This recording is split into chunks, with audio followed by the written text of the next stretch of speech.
Welcome or welcome back to the Awareness Channel. My name is TC. So the other day, right? I think it was yesterday. I had did a shout out to Jamaica because they're about to go through some really terrible times.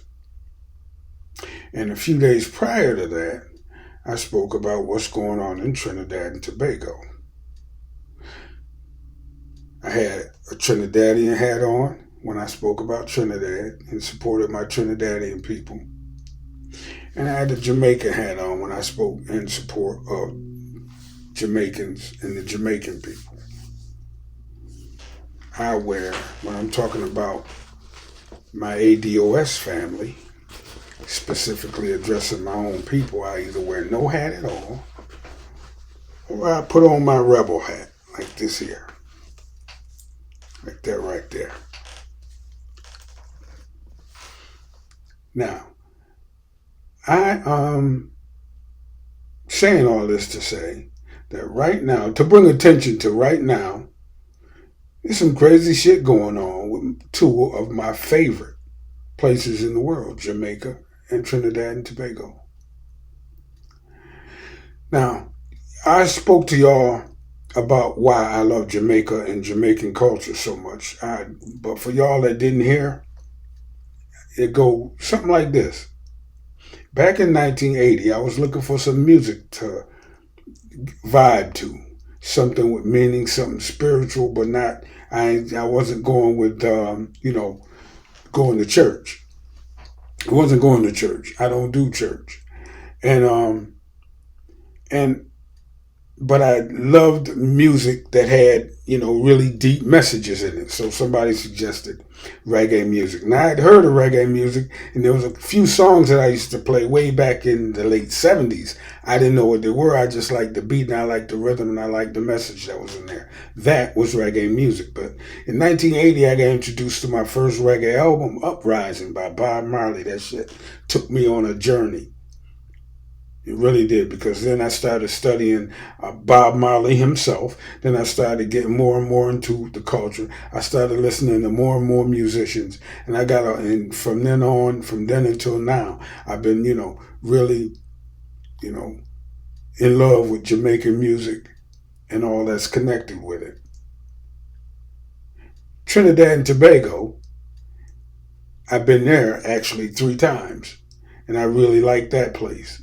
I really like soca. I like the food. I like the countryside of Trinidad and Tobago. I really fell in love with that place. I went to Tobago twice, Trinidad 3 times, and I really like it. And like I said, I got relatives down there now. So that place is near and dear to my heart. Jamaica's going through this hurricane shit right now. This is the worst hurricane. They're saying this is the worst hurricane they've ever had to experience. I know shit toe up. I sent out my love and my shout outs to them yesterday. They going through it. I mean, outside of tourism, there ain't a lot going on in Jamaica because of political reasons primarily. You know what I mean? Outside of tourism, a lot of tourists actually got stranded down there. So, my thoughts are with them people. And Trinidad is in a peculiar ass situation itself with this thing that the Americans are trying to do. My people are trying to do. Well, you know what? I take that back. Them ain't my people. Those are people that run this country that I happen to live in are trying to do. And what they're trying to do is jack some goddamn oil from Venezuela, and they're using Trinidad to do it. Somehow I think they made Trinidad an offer that it couldn't refuse. But I've known for a long time that Trinidad and Tobago was not a so-called third world country like people say it is. It's just not. It's always had a well-developed oil sector.